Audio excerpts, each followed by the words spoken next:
Coba kalian lihat dulu wakil presiden kita yang satu ini. Gimana penilaian kalian? Lebih cekatan kan dari wakil presiden yang sebelumnya? Bukannya nggak suka aku sama wakil presiden yang sebelumnya, bukan. Cuman sama yang ini lebih suka. Coba kalian lihat dulu, pernah nggak dia itu pakai sarung kemana-mana? Enggak kan? Kemana-mana dia pakai celana panjang. Ini menandakan bahwasanya memang dia nggak bisa nggak diam, harus bergerak. Gitu dia. Aku disclaimer juga ya, jangan sampai kalian bilang, oh Pung ini menghina wakil presiden yang sebelumnya. Tidak, ya, karena tadi itu cuma opening. Jadi terpantau media, Mas Gibran, wakil presiden kita, sedang memantau bagaimana situasi di lapangan pasca banjir bandang yang ada di Kabupaten Sukabumi. Ya, jadi kami mengucapkan turut berduka cita ya jika ada saudara-saudara kami yang menjadi korban bencana alam di sana. Mudah-mudahan diberikan kekuatan dan juga setiap kebutuhannya boleh menjadi perhatian pemerintah. Amin. Dan tahu nggak kalian ya, ketika Mas Gibran ini memantau situasi di lapangan, para bebencinya mengomentari apa? Untuk apa turun langsung ke lapangan? Kan bisa kirim anggota. Ya, ada lagi yang lebih parah komentarnya itu, apa dibilangnya? Samanya kayak bapaknya sama-sama pencitraan. Kalapa, lapet pulut. Ku bilang sama kau, yang namanya presiden, wakil presiden, ya, memang harus terjun ke lapangan ya untuk memantau bagaimana situasi rakyatnya. Ini ndak malah kau hina-hina wakil presiden. Nampak kali kau nggak pernah puas punya wakil presiden sebelumnya. Nggak boleh begitu kawan ya. Jadi yang namanya wakil presiden ya, bisa kukatakan ya, inilah aku punya wakil presiden rasa presiden. Aktif kali, bahkan bisa dikatakan hiperaktif. Udah di atas aktif. Ya, jadi mana ini para pembencinya yang bilang Gibran nggak bisa kerja lah, Gibran paling melangak pelongok lah, Gibran itu cuman taunya nompang tenar doang sama bapaknya. Enggak, inilah buktinya. Itu dia. Dan di sini dia ingin membuktikan bahwasanya pengalamannya jadi wali kota Solo itu cukup untuk membuatnya menjadi wakil presiden yang terbaik untuk bangsa ini. Kabarnya katanya Bapak Wakil Presiden kita ini beserta juga dengan bapaknya dan mamanya baru saja diberhentikan sama si Hasto. Padahal setahuku kalau untuk Gibran sendiri kan kemarin kan sudah mengeluarkan keputusan sebelum jadi wakil presiden dia sudah mengundurkan diri kalau nggak salah ya kan? Mengundurkan diri dan juga sudah memberikan kartu KTA kan? Ya, jadi yang dibilang si Hasto itu Bapak Joko Widodo dan keluarganya siapa? Jangan bilang Bapak Joko Widodo dan keluarganya sudah tidak dianggap lagi di PDIP. Bilang aja Bapak Jokowi beserta istrinya.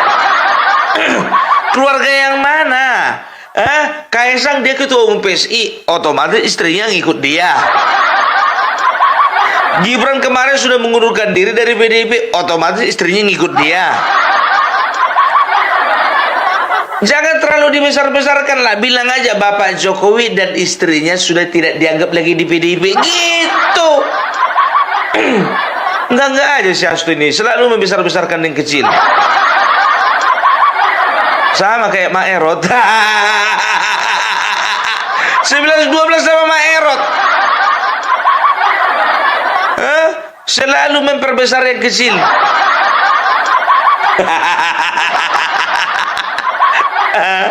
Ya, jadi katanya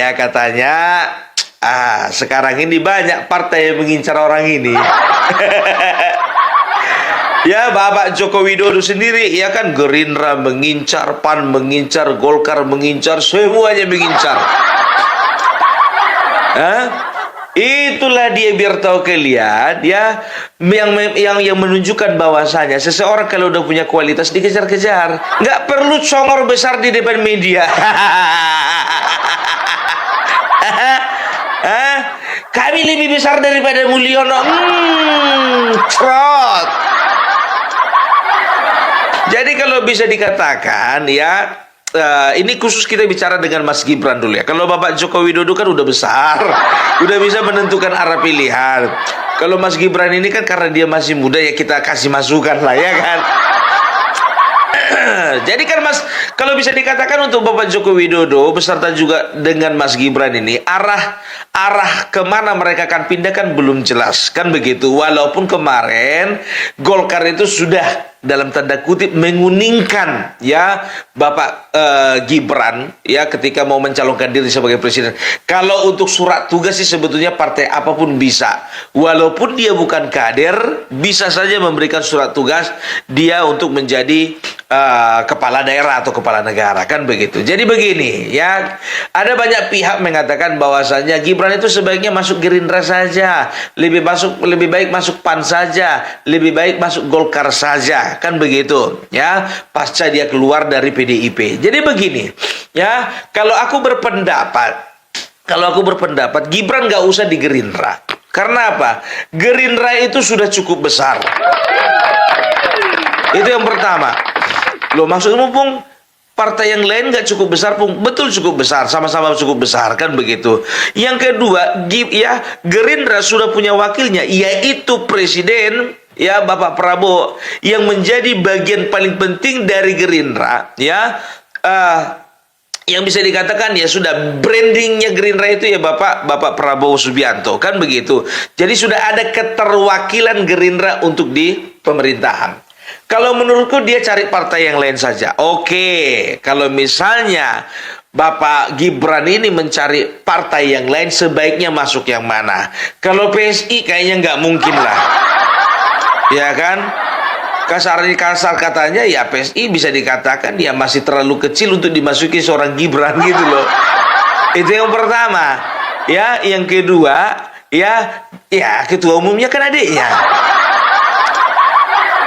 Ya bisa dikatakan manfaatnya nggak terlalu besar, nggak terlalu signifikan kalau dia masuk PSI. Karena apa ya, mau nggak mau dia kalau misalnya mencalonkan diri lagi jadi presiden, ya sudah pasti dong PSI sama dia ya kan. Tanpa mengecilkan PSI ya, Gibran itu seharusnya ya sebaiknya mengambil posisi ya untuk masuk ke dalam partai yang besar ya. Karena apa? Karena proyeksinya ini 2029 bos. Ya, jadi ada beberapa hal ya kenapa Gibran itu harus masuk ke partai politik. Yang pertama itu ya sistem kepemimpinan atau sistem di dalam berpolitik di Indonesia itu bisa dikatakan hampir 90%, bahkan 95% itu akomodirnya itu ya akomodasinya itu harus partai politik gitu ya. Jadi bisa dikatakan jarang-jarang sekali calon atau keterwakilan rakyat dari calon independen itu bisa memenangkan pertarungan di pilkada atau pilpres gitu loh ya. Jadi jarang sekali itu. Kalaupun ada ya satu di antara sekian banyak lah kan begitu. Yang pertama seperti itu ya. Jadi yang pertama alasan Gibran harus masuk partai politik karena partai politik adalah sebuah organisasi yang memang betul-betul masuk ke dalam sistem kan gitu, di dalam bernegara apalagi di dalam berpolitik.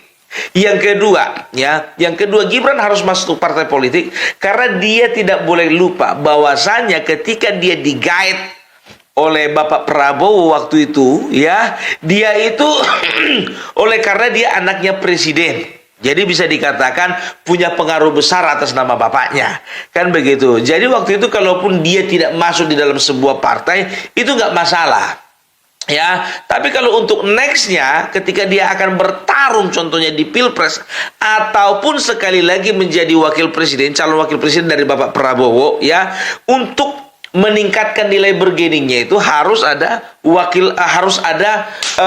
partai politik yang menaunginya, kan begitu ya, supaya legitimasinya itu lebih kuat lagi ya. Itu kalau menurutku ya, karena memang bisa dikatakan kalau untuk pamor itu bisa pudar kalau misalnya dia tidak dinaungi oleh partai politik, gitu dia ya. Baru yang berikutnya itu dia perlu mesin, gitu ya, dia perlu mesin. Ketika dia bergabung dengan salah satu partai politik ya, partai politik itu pasti dia akan kolaborasi dengan partai lainnya, dan bisa dikatakan pekerjaannya akan lebih ringan. Kita nggak tahu loh tahun 2029 dia akan masuk jadi calon presiden atau calon wakil presiden, tapi aku berharap kalaupun Bapak Prabowo diberikan kesehatan, kekuatan untuk nextnya itu calon wakil presidennya juga tetap Bapak Gibran Rakabuming Raka. Gitu dia ya. Jadi karena kita lihat bagaimana efeknya, dan aku optimis ya, Bapak Prabowo ya beserta dengan Bapak Gibran di periode 2004-2009 ini mereka akan menjalankan tugas dan tanggung jawab mereka sebagai presiden dan wakil presiden. Itu bisa dikatakan mereka akan berjalan bersama-sama. Kalau selama ini kan enggak ya, maaf, I'm sorry ya, kecuali Yusuf Kala, wakil presiden yang lainnya itu kayaknya cuman hiasan, cuman menjadi vote getter doang. Ya nggak masalah, itu namanya juga politik kan begitu. Cuma kalau Yusuf Kala ya, itu memang aktif, bahkan terlalu aktif juga. Makanya kemarin itu di periode pertama Bapak Jokowi bersama Yusuf Kala itu mereka ada kurang kecocokan gitu loh. Karena apa? Karena di satu sisi Bapak Jokowi tipikal pekerja, Yusuf Kala juga tipikal pekerja, kan begitu ya. Jadi Bapak Yusuf Kala ini bisa dikatakan sempat seolah-olah dia menganggap dirinya itu lebih tinggi dari Bapak Presiden Joko Widodo kala itu, kan begitu. Makanya di periode kedua nggak mau lagi Bapak Joko Widodo menggait si Yusuf Kala karena udah nampak motivasinya. Itu dia. Tapi kalau untuk Bapak Wakil Presiden kita yang satu ini, aku jujur lah ya, baru ini aku bisa merasakan kehadiran Wakil Presiden di tengah-tengah masyarakat. Itu dia. Lo emang Yusuf Kala kemarin apa Bung? Iya memang, tapi nggak terlalu terasa. Lebih terasa yang sekarang. Gitu. Apakah Bapak Prabowo takut kehilangan pamor ketika Bapak Gibran Rakabuming Raka ya menunjukkan muka ke permukaan? Kurasa enggak. Karena apa? Karena Bapak Prabowo tahu ya, secara ya dia itu harus fokus bagaimana bagaimana memajukan perekonomian skala besar, kebudayaan skala besar, pendidikan skala besar ya, dan dia harus berkoordinasi dengan kementerian-kementerian yang lainnya, kan begitu, sebagai pembantu. Nah, wakil presiden ini bisa dikatakan hal-hal mana yang tidak terjangkau oleh Bapak Prabowo, nah Mas Gibran turun tangan. Itu dia ya, contohnya seperti turun ke lapangan memantau bagaimana situasi masyarakat yang terkena dampak banjir. Setelah itu masalah makan gratis. Aku rasa kalau misalnya untuk hal-hal seperti itu ya, kalaupun kemarin-kemarin Bapak Joko Widodo turun tangan langsung, kurasa sekarang itu nggak perlulah Bapak Presiden turun tangan langsung. Kan udah ada Mas Wapres. Itu dia ya. Jadi betul ya, kalau Bapak Prabowo sama Bapak Gibran ini, itu bisa dikatakan tipikal pemimpin yang pemikir. Baru yang kedua tipikal pemimpin yang eksekutor gitu loh. Jadi cocok dua-duanya itu. Jadi sama-sama kerja. Yang satu bekerja dalam skala besar, yang satu bekerja untuk hal-hal yang lebih detail, kan begitu. Jadi sama-sama bekerja. Aku masih ingat dalam satu wawancara ya, ada kemarin itu orang dekatnya Bapak Jokowi ya, itu mendapat masukan bagaimana kalau memasangkan Ganjar dengan Anies Baswedan. Ganjar jadi calon presiden, ini jauh hari ya. Ganjar jadi calon presiden, Anies Baswedan jadi calon wakil presiden. Nah, dimintalah tanggapan dari Bapak Joko Widodo. Lalu Bapak Joko Widodo berkata apa? Terus nanti yang kerja sopo? Semuanya pandai ngomong. Ya, makanya bangsa Indonesia ini ya nggak perlu seorang pemimpin yang cuma pandai ngomong. Gitu loh, lihatlah itu Jawa Tengah ya, nggak meningkat secara signifikan secara ekonominya. Oleh karena apa? Gubernurnya kemarin kebanyakan ngomong. Makanya dibilang sama partainya, sama kawan-kawannya itu jadi kandang bansos. Gitu loh ya, gimana teman-temanku yang dan juga saudaraku yang di Jawa Tengah, masih sakit hati kalian sama Deddy Sitorus? Kalian boleh sakit hati sama Deddy Sitorus, tapi sama si Ganjar jangan ya. Karena Ganjar pun juga merasa, iya kan? Dibilang Deddy Sitorus begitu, bahwasanya Jawa Tengah menjadi kandang bansos. Sini situ ngelihat siapa itu si Ganjar. Lampemu. Cocotmu raiso dijogo. Tapi cemana mau dibilang sama-sama ketua DPP.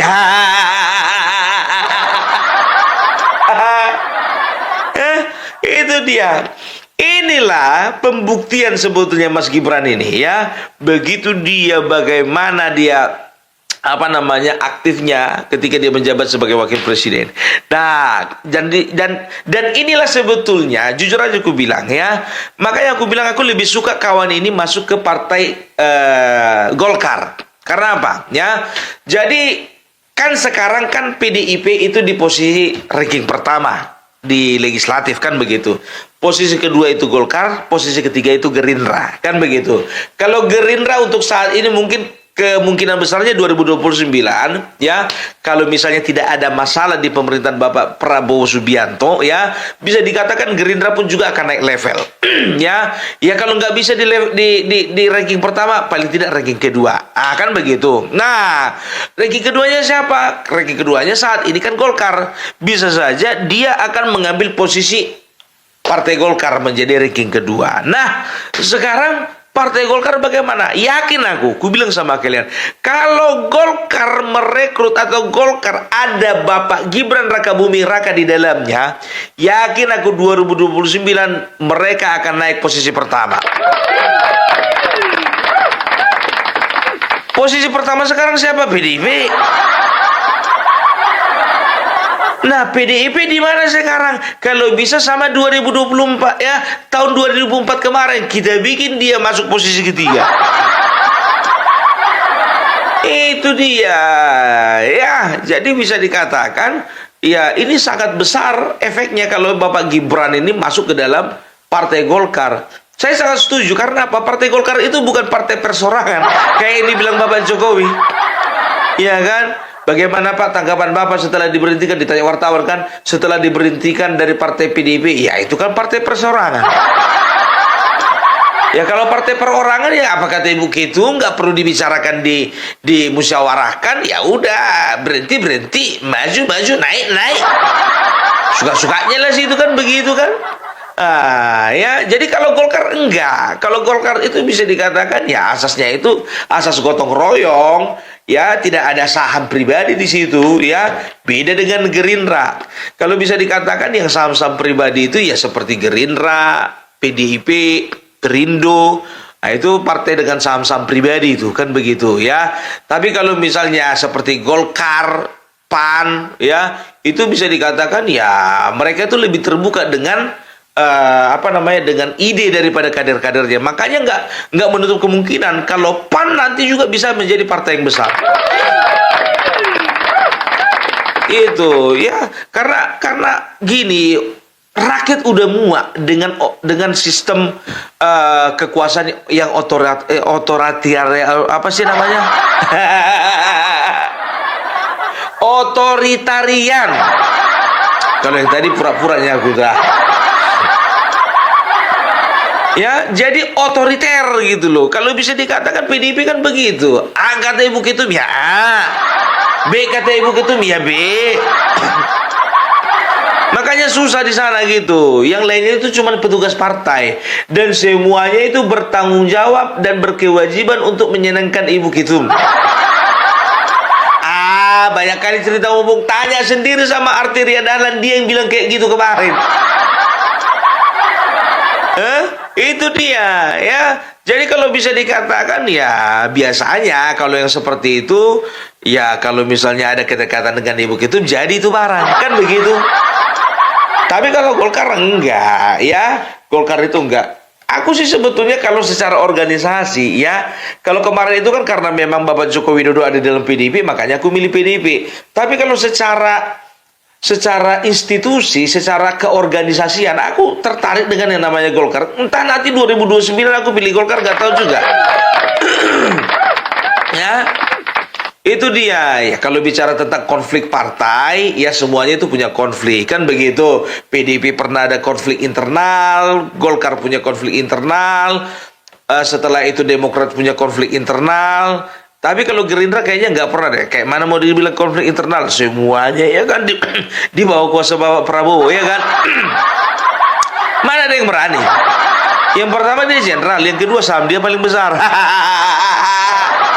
Walaupun itu partai, ya bisa dikatakan Gerindra itu partai perseorangan, kan begitu.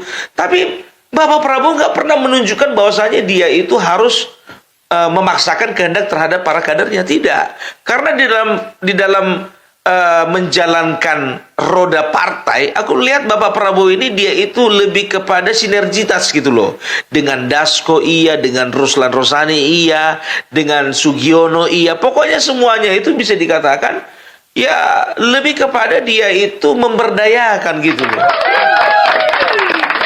Dan dia pasti, dan aku melihat banyak testimoni, ya, dia itu tidak pernah yang namanya, ya kalau untuk hal-hal tertentu mungkin dia memberikan keputusan mutlak, tapi untuk beberapa kebijakan di dalam partai, dia itu kayaknya lebih mempercayakan sama contohnya sama si Dasko gitu loh, ya. Jadi bisa dikatakan ya, apalagi kita tahu kan Dasko nggak pernah kayak Hasto nangis-nangis kan. Itu dia. Tapi kalau Golkar, aku jujur aja, ya cuman kelemahannya nanti kalau misalnya Golkar ini walaupun dekat dengan ketua umum partai, kalau memang masih bisa digoyang kiri kanan, itu tuh goyang juga itu. Kan begitu, yang memilih ketua umum pun juga anggota, kan begitu, kongres, kan begitu, nggak ada sahamnya. Sampai sekarang pun juga siapapun ketua umum Golkar nggak pernah punya saham di dalam. Nasdem satu lagi, ya kan? Nasdem itu bisa dikatakan walaupun dia itu partai miliknya si Bapak Surya Paloh, tapi kita lihat juga ya itu sangat demokratis gitu loh, ya. Nggak kayak yang sebelah sana, terlalu terlalu otoriter gitu. Tapi mereka mereka itu beranggapan bahwasanya mereka itu paling demokrasi. Sebetulnya cuma namanya aja itu Partai Demokrasi Indonesia. Ya, padahal di dalamnya itu gak ada demokrasi. Coba bayangkan kalian ya, kalau misalnya ada kongres yang paling banyak ngomong siapa? Ibu Mega. Kalau misalnya ada kebijakan-kebijakan, siapa yang menentukan? Ibu Mega. Makanya itu salah sebetulnya dikatakan itu partai demokrasi. Enggak, kalau namanya demokrasi, ya harus ada suara mayoritas masyarakat yang berbicara di situ. Ini kan enggak. Apa-apa Ibu Ketum, apa-apa Ibu Ketum. Ya demokrasinya itu diberlakukan waktu kapan? Iya, waktu untuk pemilihan saja. Tapi sesungguhnya sadar nggak sadar kalian, sistem ya di dalam PDIP itu sendiri tidak ada demokrasi. Nggak.